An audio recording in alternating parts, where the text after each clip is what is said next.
مختلف مکاتب فکر میں اتحاد کس طرح ممکن ہے؟ یہ بہت اچھا سوال ہے۔ پہلی بات یہ ہے، ایک ہوتا ہے اتحاد اور ایک ہوتا ہے اتفاق۔ کسی نے کہا تھا کہ متحد ہونے کا مقصد متفق ہونا نہیں، اتحاد اپنی جگہ ہے، اتفاق اپنی جگہ۔ بسم اللہ الرحمن الرحیم۔ السلام علیکم ورحمۃ اللہ وبرکاتہ۔ جیسا کہ آپ لوگوں سے ڈسکشن ہوئی تھی ہماری کہ ہم جلد ہی جو ہیں کوشچن آنسرز کا جو ایک سیشن ہے وہ سٹارٹ کرنے جا رہے ہیں، اور آپ کو جو ہے وہ پروفیسر حبیب اللہ صاحب جو ہیں اس حوالے سے جتنے آپ کے بیسکس فقہ کے حوالے سے مسائل، قرآن اور حدیث کے حوالے سے مسائل، یا آج کل جو پاکستانی قوم کو یا امت کو چیلنجز درپیش ہیں خاص کر کے نوجوان نسل کو، اس حوالے سے ہم پروفیسر صاحب کے تھرو رہنمائی لیں گے اور دعا کریں گے کہ ہمیں بھی اللہ رب العزت ہدایت دے اور آپ لوگوں کو بھی جو ہے ہدایت دے۔ پروفیسر صاحب، سب سے پہلے تو آپ کا شکریہ ادا کرتے ہیں، اور جو سب سے زیادہ سوال یہ کیا جاتا ہے سر کہ آج کل کی یوتھ کی طرف سے کہ مختلف جو اسکول آف تھاٹس ہیں، مختلف مسالک ہیں، کیا ان میں اتحاد ممکن ہے، اور اگر ممکن ہے تو اس پہ کیسے کام کیا جائے؟ اعوذ باللہ من الشیطان الرجیم، بسم اللہ الرحمن الرحیم۔ اللہم صلی وسلم علی سیدنا و مولانا محمد و علی آل و اصحاب سیدنا و مولانا محمد مبارک وسلم وصلی علیہ اللہ عنہ سیدنا محمد ما هو اہلہ۔ سب سے پہلے تو میں آپ حضرات کا شکر گزار ہوں کہ آپ یہاں تشریف لائے اور آپ نے اس نشست کا اہتمام کیا۔ آپ کے سوال کا جواب دینے سے پہلے میں ایک دو باتیں عرض کر دوں تمہیدی طور پر کہ ہماری جو یہ نشست ہے اس کا مطلب بہت گہرائی میں جانا نہیں ہے۔ جو عام لوگوں کو مسائل پیش آتے ہیں انشاءاللہ العزیز ہم ان کے جواب دیں گے، اور زیادہ تر ہلکے پھلکے انداز میں، تاکہ لوگوں تک بات کلیئر ہو جائے۔ اگر بہت زیادہ بندہ باریکی میں چلا جائے تو پھر ذرا معاملات اور طرح کے ہو جاتے ہیں۔ دوسری بات یہ ہے کہ ہماری اس نشست کا مطلب کوئی نفرت پھیلانا نہیں ہے۔ ہم کسی کے خلاف کوئی نفرت نہیں پھیلانا چاہتے، بلکہ ہم ہر بندے کے نظریے کا اس کا احترام کریں گے، لیکن ہم صرف یہ چاہیں گے کہ ہم جو اپنا پوائنٹ آف ویو ہے، جو قرآن و سنت سے سمجھ آیا ہے، وہ ہم اس میں پیش کریں۔ یہاں تک آپ کے اس سوال کا تعلق ہے کہ مختلف مکاتب فکر میں اتحاد کس طرح ممکن ہے، یہ بہت اچھا سوال ہے۔ ہر جو بھی بندہ کوئی درد رکھتا ہے ملت اسلامیہ کا، وہ اس پہ سوچتا ہے کہ اس طریقے سے آپس میں الجھن رہتی ہے اور اس طریقے سے آپس میں جھگڑے رہتے ہیں، تو اس کا حل کیا ہے؟ دیکھیں، میں یہاں پر دو باتیں عرض کروں گا۔ پہلی بات یہ ہے، ایک ہوتا ہے اتحاد اور ایک ہوتا ہے اتفاق۔ کسی نے کہا تھا کہ متحد ہونے کا مقصد متفق ہونا نہیں، اتحاد اپنی جگہ ہے، اتفاق اپنی جگہ۔ متحد ہونا یہ ہوتا ہے کہ نفرت ختم ہو جائے، اور متفق ہونے کا مطلب یہ ہوتا ہے کہ کوئی اختلاف ہی باقی نہ رہے۔ اب ظاہر ہے کہ جو اختلافات صدیوں سے آ رہے ہیں، ہر بندہ جو ہے وہ کسی نہ کسی دلیل پر ہے جو اس کے نزدیک ہے، ہمارے نزدیک وہ صحیح ہے یا غلط ہے، ہمارے دلائل اس کے نزدیک صحیح ہیں یا غلط ہیں، بہرحال ہر بندہ کوئی نہ کوئی ایک دلیل رکھتا ہے۔ تو اتحاد اس طرح نہیں ہوگا کہ بندہ یہ سمجھے کہ جناب مجھے کوئی ایسا فارمولہ مل گیا ہے کہ تمام لوگ میری بات کے ساتھ متفق ہو گئے ہیں۔ یہ نہیں ہو سکتا، یہ ممکن نہیں ہے۔ اتحاد صرف اس صورت میں ممکن ہے کہ ہر بندہ دوسرے بندے کے جذبات کی قدر کرے، اور وہ اس بات کو سمجھے کہ اگر مجھے اپنا عقیدہ محبوب ہے تو دوسرے کو اپنا عقیدہ محبوب ہے۔ اسے یہ چاہیے کہ وہ دوسرے کے مذہبی جذبات کی قدر کرے، اس کی انا کو نہ جگائے، ایسا طریقہ اختیار کرے کہ اس کا ضمیر جاگے، اس کی انا کو نہ جگائے۔ اس طریقے سے نفرتیں ختم ہو سکتی ہیں۔ جیسے رسول کریم علیہ الصلوۃ والسلام نے فرمایا کہ کوئی بندہ اپنے باپ کو گالی نہ دے۔ اب صحابہ کرام نے کہا یا رسول اللہ صلی اللہ علیہ وسلم، بھلا کوئی بندہ اپنے باپ کو گالی کیسے دے سکتا ہے؟ تو آپ نے فرمایا کہ کسی نے کسی کے باپ کو گالی دی، اس نے جواب میں اس کے باپ کو گالی دی، تو اس نے گویا خود اپنے باپ کو گالی دی۔ اگر کوئی بندہ کسی کے مذہبی جذبات کو ٹھیس پہنچاتا ہے یا کسی کے جو مقدسات ہیں ان کی توہین کرتا ہے، اور پھر وہ یہ ارادہ کرے اور یہ سمجھے کہ یہ میرے مقدسات کا احترام کریں، تو یہ زمینی حقیقت نہیں ہے۔ اس طریقے سے یہ گراؤنڈ ریالٹی نہیں ہے۔ اس طریقے سے مزید نفرتیں پھیلتی ہیں۔ پہلی بات یہ ہے کہ ہمیں یہ چاہیے کہ ہم دوسروں کے جذبات کا احترام کریں۔ اگر دیکھیں وہ کیا ہے کہ انداز بیاں بات بدل دیتا ہے امیر، ورنہ دنیا میں کوئی بات نئی بات نہیں۔ ایک بادشاہ تھا نا، اس کے بارے میں آتا ہے کہ اس نے خواب دیکھا، اس نے ایک بندے سے تعبیر پوچھی۔ اس نے کہا بھئی میں نے خواب دیکھا ہے کہ میرے سارے دانت گر گئے ہیں، اس کی کیا تعبیر ہے؟ ایک نے کہا جی کہ اس کی تعبیر یہ ہے کہ تمہارے سارے رشتہ دار تمہارے سامنے مر جائیں گے۔ اس نے کہا اس کو قتل کی سزا دے دو۔ دوسرے کو بلایا، اس نے کہا بادشاہ سلامت، اللہ تعالیٰ آپ کو سب سے لمبی زندگی دے گا۔ اس نے کہا شاباش، اس کو انعام دے دو۔ بات تو وہی تھی نا۔ میں یہ عرض کرنا چاہتا ہوں کہ ہمیں ایسا انداز اپنانا چاہیے جس سے ہم اپنی بات کر لیں لیکن کسی کے جذبات پر ہم اٹیک نہ کریں، سب و شتم تک نوبت نہ آئے۔ اس طریقے سے نفرتیں ختم ہو سکتی ہیں، ایک بات۔ اور دوسری بات میں یہ عرض کروں گا کہ اس تناظر میں نفرتیں کیسے زیادہ پروان چڑھتی ہیں؟ جب بندہ اصل دین کو چھوڑتا ہے اور بڑے فروعی قسم کے مسائل کو بہت زیادہ ہائی لائٹ کر دیتا ہے۔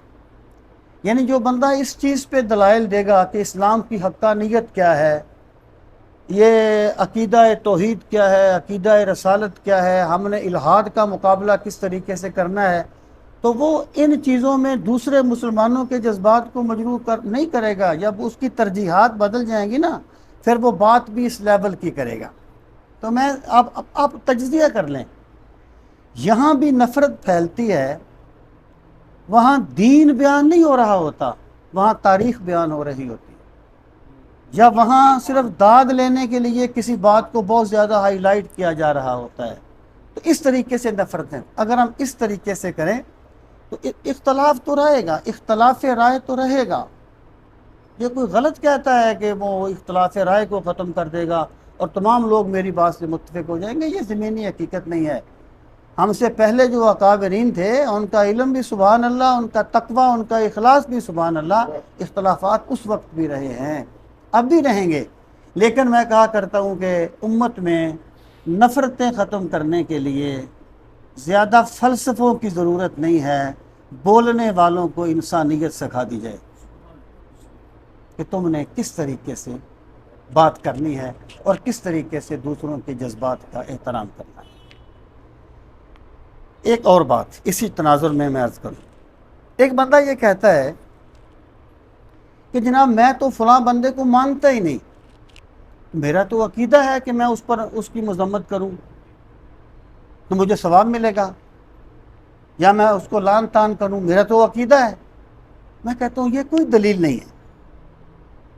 اگر یہی دلیل مان لی جائے تو پھر جو لوگ قرآن مجید کو جلاتے ہیں وہ بھی کہیں گے یہ ہمارا تو نظریہ ہے، پھر ہم اس کے خلاف کیوں بولتے ہیں جی؟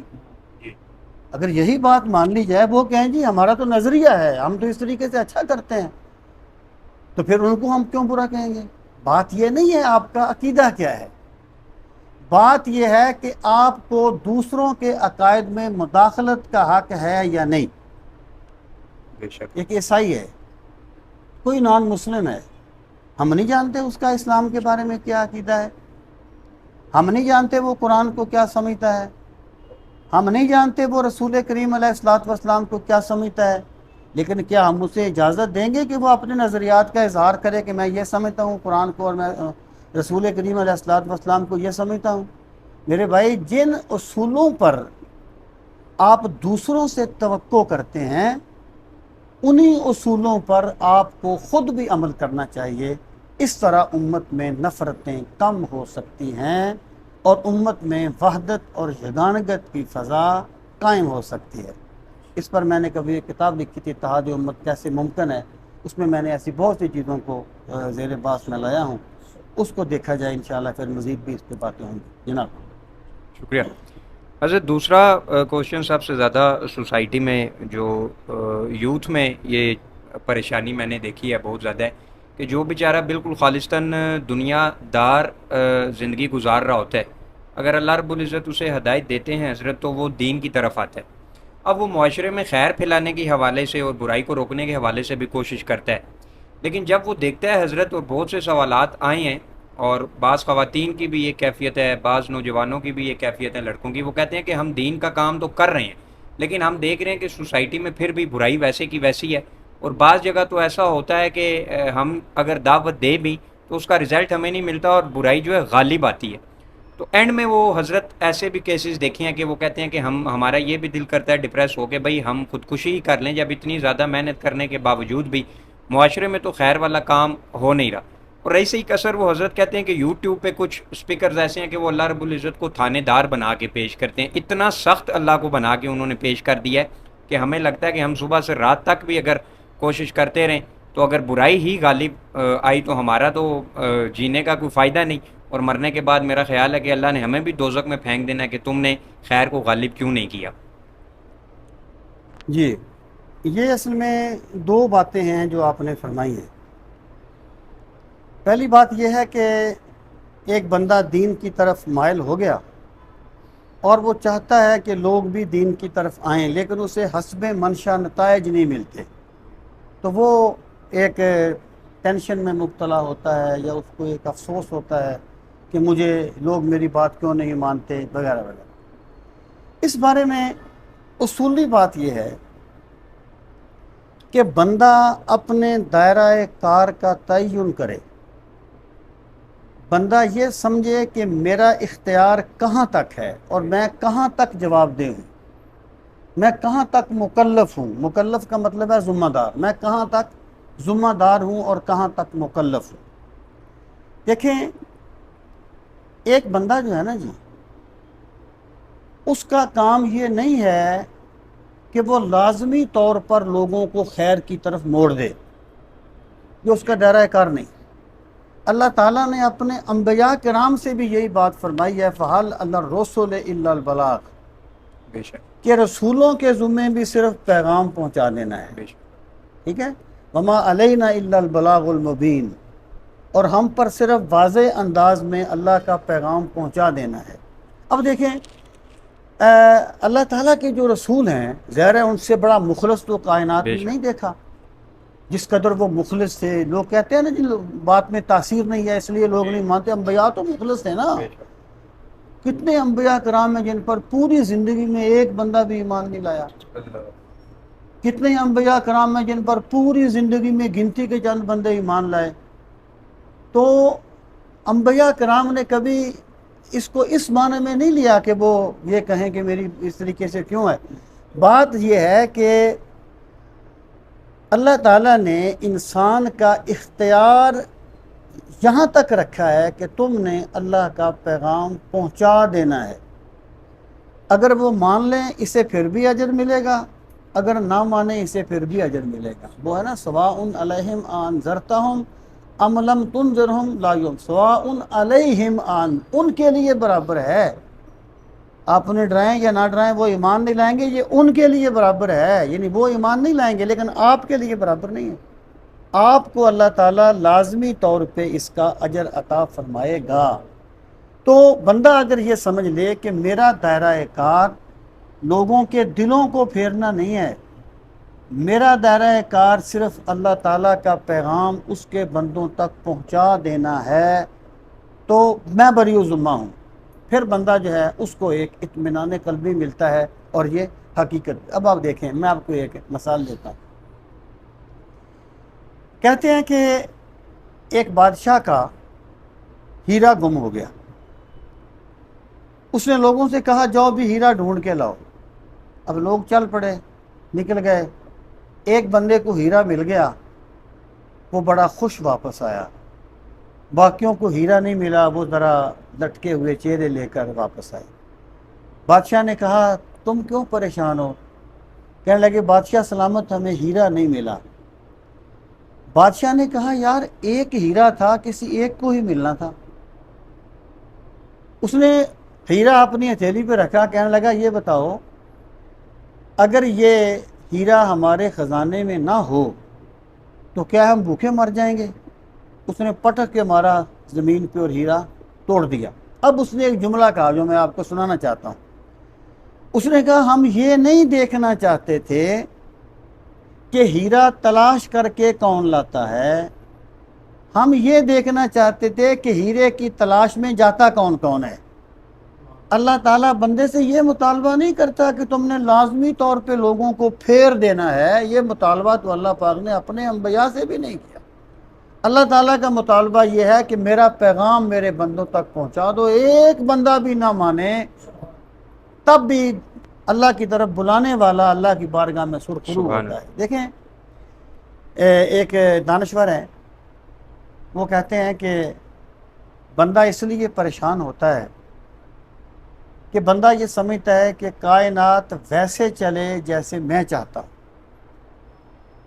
اور اللہ فرماتا ہے نہیں، کائنات ویسے چلے گی جیسے میں چاہتا ہوں۔ اور بندہ کہتا ہے مجھے سمجھ تو ہے کہ یہ کام کیوں ہو گیا، یعنی بندہ چاہتا ہے کہ میں حق کی دعوت دے رہا ہوں، ایک مثال دے رہا ہوں، تو بھی بندے میری بات مانے، اس طرح نہیں ہوتا، ٹھیک ہے۔ اچھا اب یہ ہے کہ بندہ چاہتا ہے کہ مجھے سمجھ تو ہے کہ یہ بات کیوں نہیں مانتے، بندہ چاہتا ہے یا مجھے سمجھ تو آئے کہ کائنات ایسے کیوں چلتی ہے جیسے میں چاہتا ہوں، ویسے کیوں نہیں چلتی؟ تو اللہ پاک فرماتا ہے تجھے سمجھ آنا بھی ضروری نہیں ہے۔ جب بندہ اپنی حکمت کو اللہ کی حکمت کے مقابلے میں لاتا ہے نا، تب بندہ پریشان ہوتا ہے۔ اگر بندہ یہ سمجھ لے کہ میرا کام صرف کوشش کرنا ہے، باقی سب کچھ خدا کرتا ہے، اور خدا جو کرتا ہے ٹھیک کرتا ہے، بے شک بے شک یہ واصف علی واصف کا قول ہے، بے شک۔ تو یہ ہے بندے کا دائرہ کار۔ تو انسان کو چاہیے، دیکھیں قرآن کریم میں کہا گیا ام للانسان ما تمنا، کیا انسان کے لیے وہ سب کچھ ہے جو وہ چاہتا ہے؟ مطلب کیا ہے کہ انسان کی خواہشات تو کبھی پوری نہیں ہو سکتی، جس کی ہر خواہش پوری ہوتی ہے وہ تو صرف اللہ تعالیٰ کی ذات گرامی ہے، جو چاہتا ہے فعال لما یرید، جو چاہتا ہے وہ ہوتا ہے۔ اور وہ حضرت مجدد پاک کی بات مجھے یاد آ رہی ہے کہ ایک بندہ ان کے پاس گیا اور کہنے لگا کہ حضرت مجھے کوئی وصیت فرمائیے۔ آپ نے فرمایا بیٹا زندگی میں بندہ بن کے رہنا، کبھی خدا بننے کی کوشش نہ کرنا، اور نہ کبھی مصطفیٰ بننے کی کوشش کرنا۔ غلام بن کے رہنا، کبھی مصطفیٰ بننے کی کوشش نہ کرنا۔ اس نے کہا حضرت میں کیسے خدا بننے کی کوشش کر سکتا ہوں، یا میں کیسے مصطفیٰ بننے کی کوشش کر سکتا ہوں؟ انہوں نے فرمایا دیکھ، وہ ذات جس کا ہر کام اس کی مرضی کے مطابق ہوتا ہے، وہ صرف اور صرف اللہ تعالیٰ کی ذات ہے۔ جب تو یہ چاہے نا کہ تیرا بھی ہر کام تیری مرضی کے مطابق ہو، تو گویا تو اپنے آپ کو خدا بنانے کی کوشش کر رہا ہے۔ خدا نہیں بن سکے گا، لیکن ٹینشن میں مارا جائے گا۔ بالکل۔ اور دوسری بات یہ ہے کہ وہ ذات گرامی جس سے اختلاف کرنا کفر ہے، وہ صرف رسول کریم علیہ الصلوۃ والسلام کی ذات گرامی ہے۔ جس دن تم نے یہ کہا کہ اس بندے نے مجھ سے اختلاف کیا لہذا دائرہ اسلام سے نکل گیا، اس دن تو نے اپنے آپ کو مصطفیٰ بنانے کی کوشش کی ہے۔ بن نہیں سکتا، ایک ہی تھے جو اللہ نے بنا دیے، بن نہیں سکتا، لیکن تو اپنے دائرہ کار سے نکل جائے گا اور ٹینشن میں مبتلا ہوگا۔ آخری بات اس جواب میں کہہ رہا ہوں کہ جب حضرت امام حسین رضی اللہ تعالیٰ عنہ جا رہے تھے نا کوفہ کی طرف، تو راستے میں آپ کو فرزدق ملا۔ فرزدق شاعر تھا، اہل بیت سے محبت کرنے والا تھا۔ آپ نے اس سے پوچھا کہ لوگوں کو کس حال میں پایا ہے؟ کہنے لگا حضرت لوگوں کے، بڑا مشہور جملہ ہے اس کا، کہ لوگوں کے دل تو آپ کے ساتھ ہیں لیکن تلواریں بنو امیہ کے ساتھ ہیں۔ اس وقت آپ نے فرمایا کہ جس بندے کی نیت میں تقویٰ ہو اور جو بندہ اخلاص سے کام کر رہا ہو، اسے نتائج کی پرواہ نہیں کرنی چاہیے۔ اسے نتائج کی پرواہ نہیں کرنی۔ مالی دا کم پانی دینا، بھر بھر مشکاں پاوے، کہ مالک دا کم پھل پھل لاؤنا، لاوے یا نہ لاوے۔ بندے کو چاہیے اپنی کوشش، زندگی کے کسی بھی، جو دعوت کا کام ہے نا، کسی بھی کام میں بہت سے لوگ اس لیے ٹینشن کی وجہ سے بڑے بڑے عجیب و غریب بیماریوں میں پھنستے ہیں کہ جی ہم جیسے ہم چاہتے تھے ویسا کیوں نہیں ہوا ہماری اولاد کے معاملے میں۔ اور تم رب نہ بنو، تم بندے بنو۔ تمہارا کام کوشش کرنا ہے وہ کرو، باقی خدا پہ چھوڑ دو۔ سب کچھ خدا کرتا ہے، اور خدا جو کرتا ہے ٹھیک کرتا ہے۔ جناب اچھا حضرت، انڈیا سے ہیں کوئی ساتھی، کانپور انڈیا سے، انہوں نے خاص آپ کے لیے سوال کیا ہے۔ سوال انگلش میں ہے تو اگر آپ اجازت ہے میں دونوں میں بعد میں ٹرانسلیٹ بھی کر لوں گا۔ اردو میں کرنا ہے۔ We know that men are allowed to wear silver rings and it is sunnah too. And we also knew that gold is totally haram for men in Islam. But what about other metals? I mean, are we allowed to wear ring made of iron, copper, steel, etc.? ناظرین کی آسانی کے لیے حضرت میں اس کو translate کر دیتا ہوں۔ وہ کہہ رہا ہے کہ ہمیں پتہ ہے کہ چاندی کے حوالے سے نبی پاک صلی اللہ علیہ وسلم کی شریعت میں اجازت ہے، اور سونا مرد حضرات کے لیے مکمل حرام ہے، لیکن کیا شریعت نے اجازت اس کے علاوہ اجازت دی کہ لوہے کا کوئی بنا ہوا انگوٹھی ہو یا اسٹیل کی بنی ہوئی انگوٹھی ہو اور میٹل کی بنی ہوئی، تو کیا وہ جو مرد ہے وہ استعمال کر سکتا ہے یا صرف چاندی تک ہی محدود ہے معاملہ؟ جی دیکھیں، اسلام میں مردوں کے لیے سونا پہننا حرام ہے۔ ایک معین حد تک چاندی کی انگوٹھی کو پہن سکتا ہے۔ چاندی کی انگوٹھی کے علاوہ نہ وہ سونا، نہ اور کسی وہ لوہا یا کسی بھی قسم کی کوئی اور چیز وہ مرد نہیں پہن سکتا۔ مرد کو صرف اور صرف چاندی کی اجازت ہے، اس کے علاوہ کوئی اجازت نہیں۔ ایک صاحب نے مجھ سے سوال کیا تھا کہ سونا کیوں حرام ہے مرد پر؟ یہ آپ کے سوال سے وہ زائد جو بات، ایک طالب علم نے مجھ سے سوال کیا تھا، سونا کیوں حرام ہے؟ اب ظاہر ہے اس کا جواب میں یہ تو نہیں دے سکتا تھا کہ حدیث میں حرام کیا گیا ہے، وہ تو یہ تو وہ سمجھتا تھا، وہ تو لاجیکلی سمجھنا چاہتا تھا۔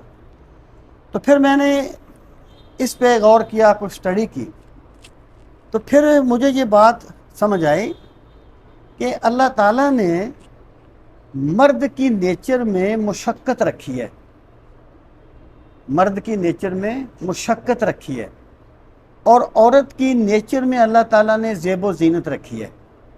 تو یہ جو زیب و زینت کا سامان ہے نا، سونا وغیرہ، یہ اللہ تعالیٰ نے مرد کے لیے یہاں جائز نہیں رکھا، کیونکہ یہ یہاں نازک بنا کے پیدا نہیں کیا گیا، یہ مشقت کے لیے پیدا کیا ہے۔ وہ جو ہے نا اوامن ینشأ فی الحلیۃ، کہ وہ جو پروان چڑھتی ہے زیور میں، یہ عورت کی نیچر ہے۔ تو سونا اس لیے حرام ہے کہ مرد کی نیچر میں اللہ تعالیٰ نے یہ عورت کی طرح کی زیب و زینت نہیں رکھی۔ ہاں صفائی ستھرائی ایک الگ بات ہے، تو اللہ تعالیٰ نے عورت کی نیچر جو ہے نا وہ زیور کے لیے بنائی۔ اللہ تعالیٰ عالم بالصواب۔ جناب اچھا حضرت، ایک خاتون کا سوال ہے کہ ان کے جو مالک مکان ہے وہ کرایہ تو انہیں وہی رینٹ ہر منتھ وہی پے کرتی ہیں جو ان کے ساتھ ان کی ڈیل ہوئی تھی، اور مالک مکان ان کی مرضی کے بغیر اگر ان کے پوشن کی لائٹس وغیرہ کا استعمال کرے یا کوئی بھی ایسی چیز جو ان کی اجازت کے بغیر استعمال کریں، تو کیا شریعت اس کو یہ اجازت دیتی ہے؟ جو کہ وہ مالک مکان بھی ہے لیکن کرایہ وہ اس سے وہی لے رہا ہے جو ان کے بیچ میں طے ہوا ہے۔ جی دیکھیں، یہ اصل میں ایک باہمی ایگریمنٹ کا معاملہ ہے۔ اگر انہوں نے پورشن دیتے ہوئے کوئی ایسی بات نہیں کی، یعنی انہوں نے کہا جی یہ پورشن تمہارے پاس ہوگا، اس کا یہ میٹر الگ ہے، ہمارا میٹر الگ ہے، ٹھیک ہے، وغیرہ وغیرہ، تو اس کے لیے کسی صورت میں جائز نہیں ہے کہ وہ یہ کہے کہ یہ میرا مکان ہے اور میں اس کی بجلی یا گیس وغیرہ استعمال کر سکتا ہوں۔ تو اگر انہوں نے پہلے سے جو چیز یعنی اگر یہ ایسا طے، اصل میں ہمارا پرابلم یہ بنتا ہے سر کہ ہم شروع میں معاملہ طے کرتے ہوئے مروت میں آ جاتے ہیں، صاف بات نہیں کرتے. یعنی کسی سے بندے نے قرض لیا ہے نا، تو ہم اس سے یہ نہیں پوچھتے کہ یار کب تک واپس کرو گے. پھر جب وہ واپس نہیں کرتا پھر ہم پہلے اشارہ کنایہ میں شروع کرتے ہیں بات، پھر بات جھگڑے تک پہنچ جاتی ہے.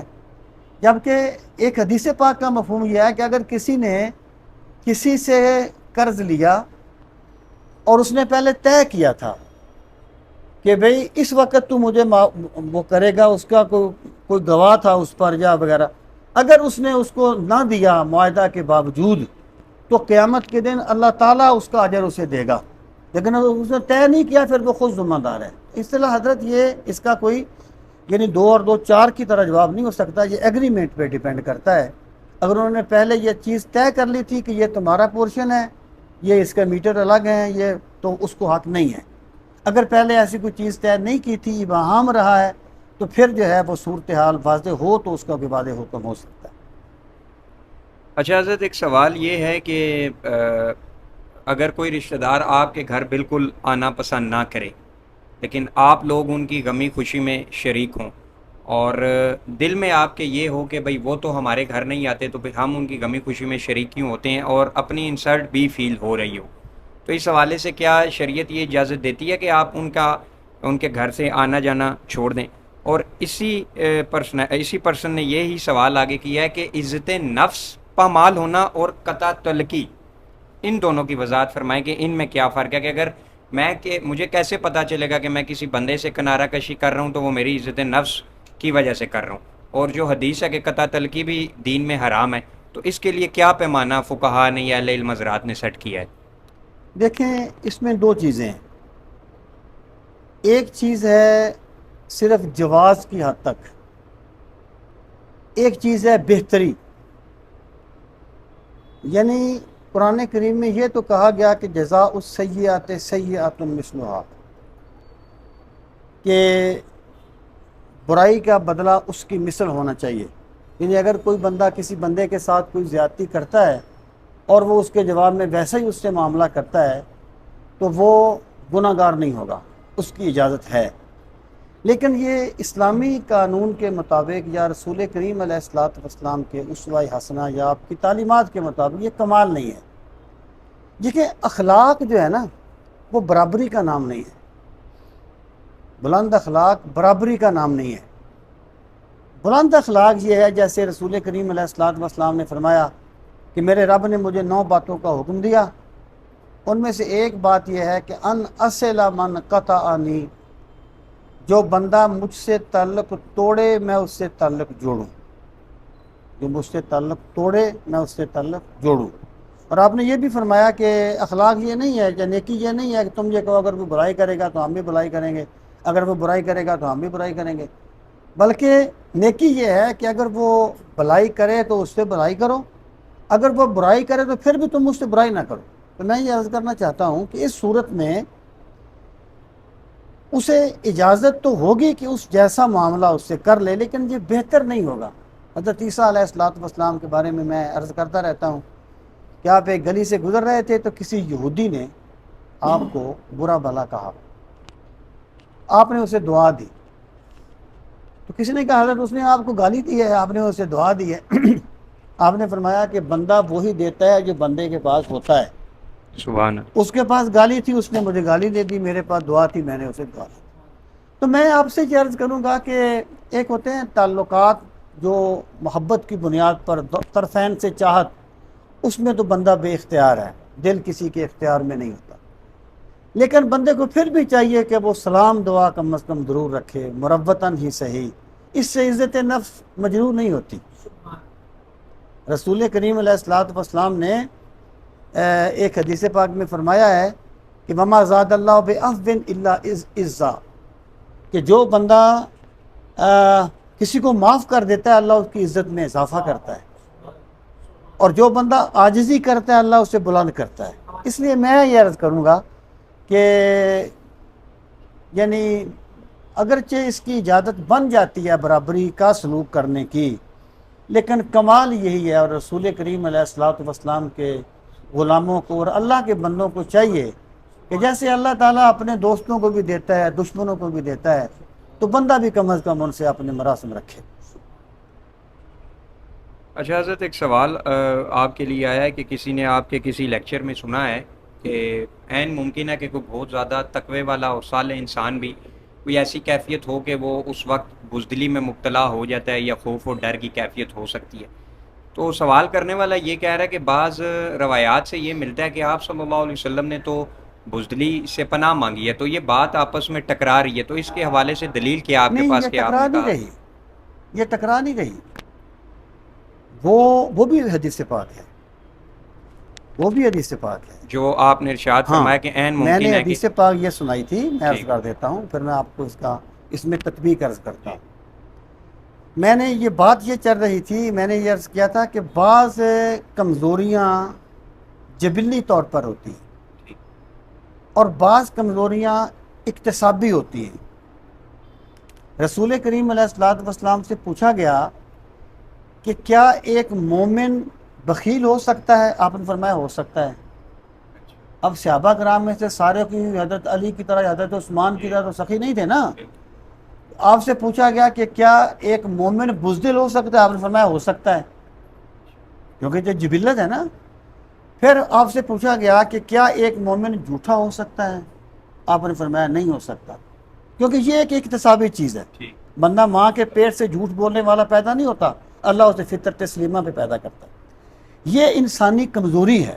ٹھیک، دعا مانگنے کا مطلب یہ نہیں ہے کہ یہ جبلت نہیں ہے انسان کی۔ دعا مانگنے کا مطلب یہ ہے کہ مالک اس کمزوری کو دور کر دے، یعنی یہ کمزوری مجھ میں نہ آئے، یہ کمزوری اہل ایمان سے میرے مالک دور کر دے۔ تو اس لیے دعا میں اور اس میں کوئی تضاد نہیں ہے، وہ انسانی جبلت کا بیان ہے۔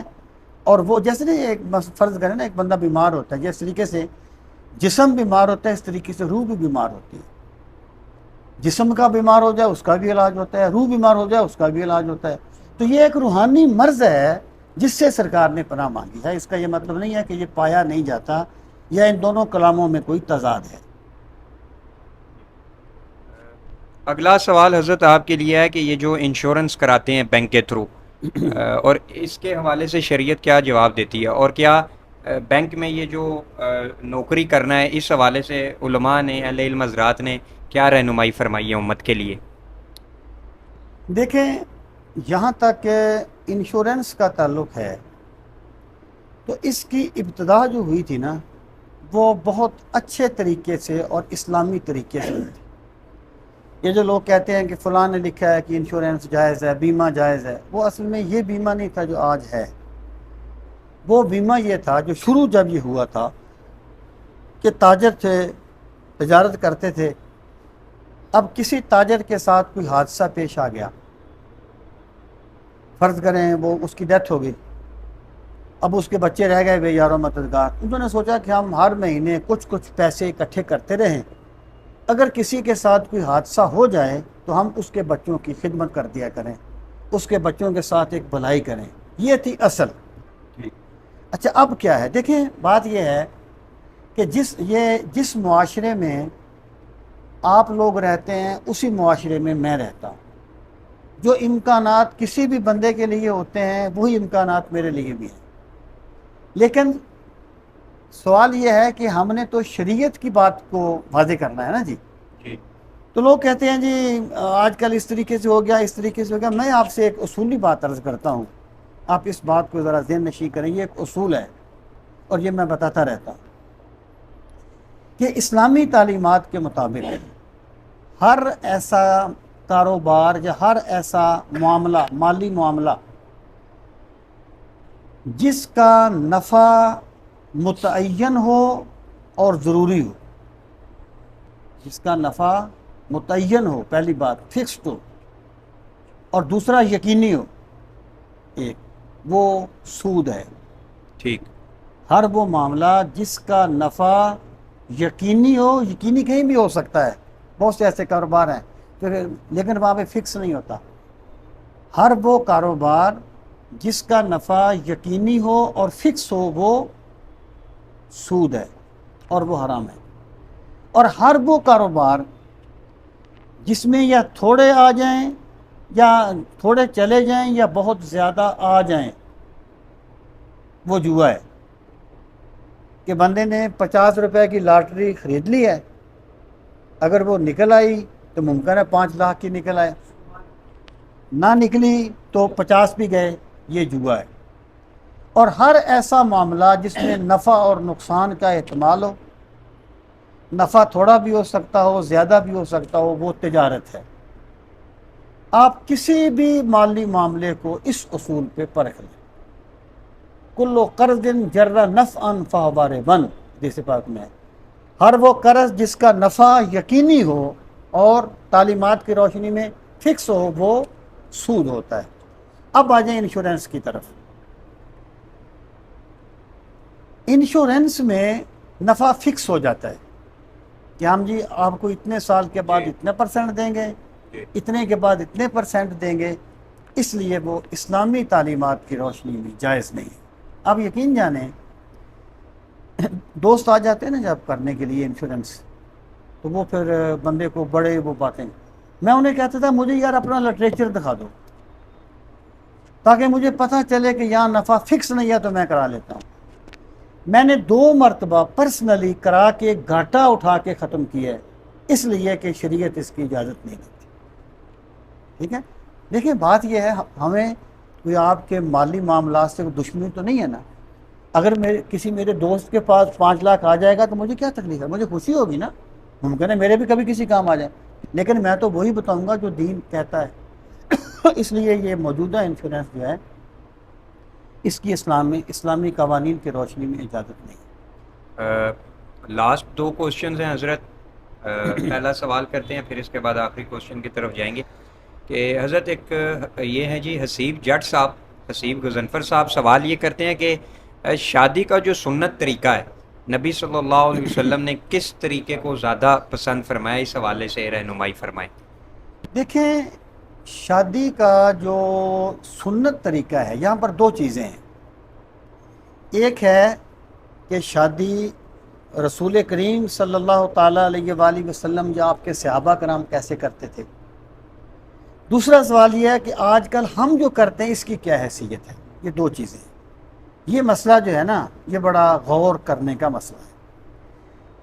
سنت کے مطابق تو چند قریبی رشتہ دار آ جائیں، نکاح کے گواہ ہوں، ایک چھوٹی سی مجلس ہو اور اس کا نکاح کر دیا جائے، بعد میں حسب توفیق ولیمہ کر دیا جائے، یہ سنت ہے، یہ سنت ہے۔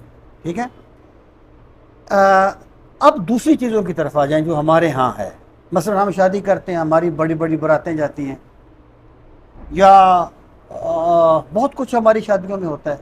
اس میں آپ 2 چیزیں یاد رکھیں۔ ایک چیز یہ ہے، ایک ہوتی ہے رسم۔ رسم جو ہے وہ اس وقت تک دین اس سے روکتا نہیں ہے جب تک وہ دینی اصول سے نہ ٹکرائے۔ یعنی آپ کی رسم ہے نا کہ آپ نے جناب پہلے مہندی کرنی ہے، ٹھیک ہے، یہ آپ کی رسم ہے، اس کا کوئی ثواب تو نہیں ہے، ٹھیک ہے، لیکن آپ اس میں فضول خرچی نہ ہو، اس میں مرد و زن کا اختلاط نہ ہو، اس میں کوئی ایسا وہ گانا بجانا نہ ہو جس کی اسلام ممانعت کرتا ہے، تو آپ کر لیں، اسلام اسے روکتا نہیں ہے، لیکن یہ سنت نہیں ہے۔ اسی طریقے سے بارات ہے۔ دیکھیں، ایک مرتبہ میں ایک جگہ پر ریڈیو پاکستان میں ایک پروگرام کیا کرتا تھا، تو مجھے انہوں نے یہی کہا کہ جی شادی کا اسلامی طریقہ کیا ہے۔ میں نے کہا بھائی معاف کرنا، ہماری شادیوں میں سوائے نکاح کے 2 بولوں کے کچھ بھی اسلامی نہیں ہوتا۔